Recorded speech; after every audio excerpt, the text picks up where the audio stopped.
इस्तीफे नहीं होते हैं वहाँ पर, देखिए क्यों इस्तीफे क्यों नहीं होते हैं? इस्तीफे नहीं होते हैं तो आंदोलन होगा।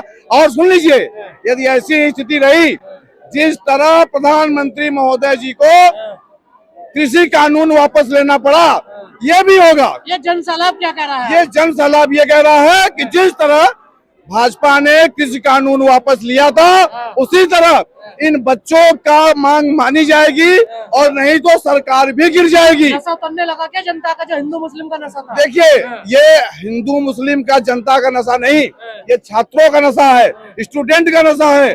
अभी यहाँ कोई छात्र एक बोतल पानी लिया रहेगा ना, उसी में सारे लोग पानी पी लेंगे। ये जाति पात, मजहब, धर्म, ये राजनीतिक पार्टियां फैलाती हैं, स्टूडेंट छात्र नहीं फैलाते हैं।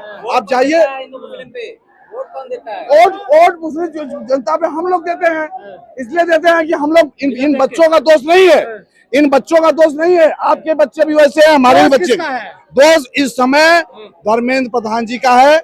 नैतिकता के आधार पर 3 बार वो नीट की परीक्षा कराने में असफल रहे हैं, इसलिए उनको नैतिकता के आधार पे, जिस तरह नैतिकता नहीं होती नहीं, अरे बीजेपी में नैतिकता नहीं होती है, ठीक है, लेकिन हम मांग तो कर सकते हैं। लाल बहादुर शास्त्री रेल मंत्री थे, 2 बार उन्होंने इस्तीफा दिया और बाद में उनका इस्तीफा स्वीकार किया गया। उसी प्रकार जो है नीतीश कुमार जी ने इस्तीफा दिया। क्या रेल की दुर्घटना जो है नीतीश कुमार ने करा दिया था? या जो पुलिस ने सील कर दिया पूरा एरिया, देखिए। दिल्ली पुलिस, जब सरकार नहीं चलती है, ये सरकार इस समय जो लोग कार्य करने के लिए इच्छुक हैं और जिनको दबाना चाहती है, आज कोई बोल ही नहीं पा रहा।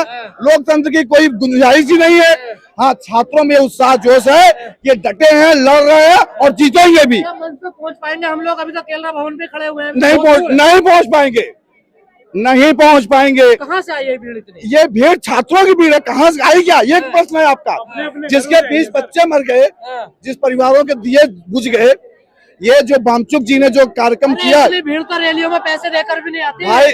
फिर आप बोल रहे हैं रैलियों में जो भीड़ आती है, पैसे दे के आती है, ये जन सैलाब है।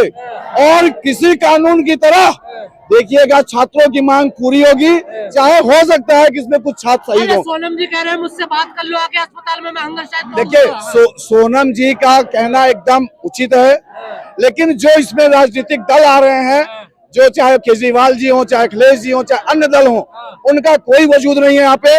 सोनम वांगचुक जी को हम लोग सलूट करते हैं। छात्रों के लिए हम लोग लड़ाई लड़ रहे हैं और छात्रों के हित के लड़ेंगे।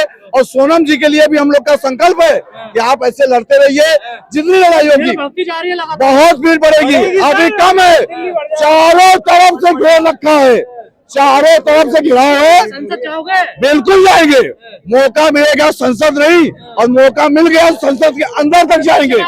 लेकिन परमिशन नहीं है, परमिशन, एक मिनट, कितने कानून ऐसे हैं जिसमें परमिशन किसने दिया? 144 जो भी चेंज हो गया, 163 हो गया, किसने लगाया? सरकार ने लगाया ना। किसने लगाया है? तो जब सरकार ने लगाया है, सरकार भाई अनुमति कौन देगा? अनुमति कौन देगा? सरकार देगी। और जब सरकार हमको हमारे विरोध में है, तो अनुमति कहाँ देगी?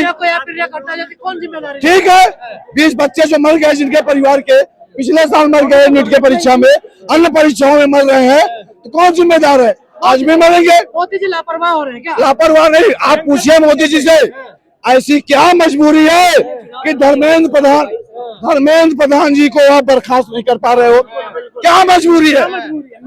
देश का पहली बार ऐसा पेपर हुआ है, पहली बार ऐसा पेपर हुआ है जो हवाई जहाज से हुआ है। हवाई जहाज से पेपर गए हैं, तब सेंटर पे जाके एग्जाम हुए। एक बार मोदी जी देश के युवाओं के लिए चिंतित थे ना? कहाँ, कब चिंतित थे? अभी तो कब चिंतित? आप बताइए, कब चिंतित थे? कब चिंतित थे? आप ये बताइए ना, एक प्रमाण बताइए कि देश के युवाओं के लिए ये सरकार चिंतित रही हो। और चिंतित रही होती ना, तो जिस दिन वामचुक जी बैठे अनशन पे, उनसे दिन धर्मेंद्र प्रधान का इस्तीफा होता, नहीं होता तो मोदी जी कहते भाई आप हटो, आप संभाल नहीं पा रहे हो, तब बच्चों के हित की बात होती।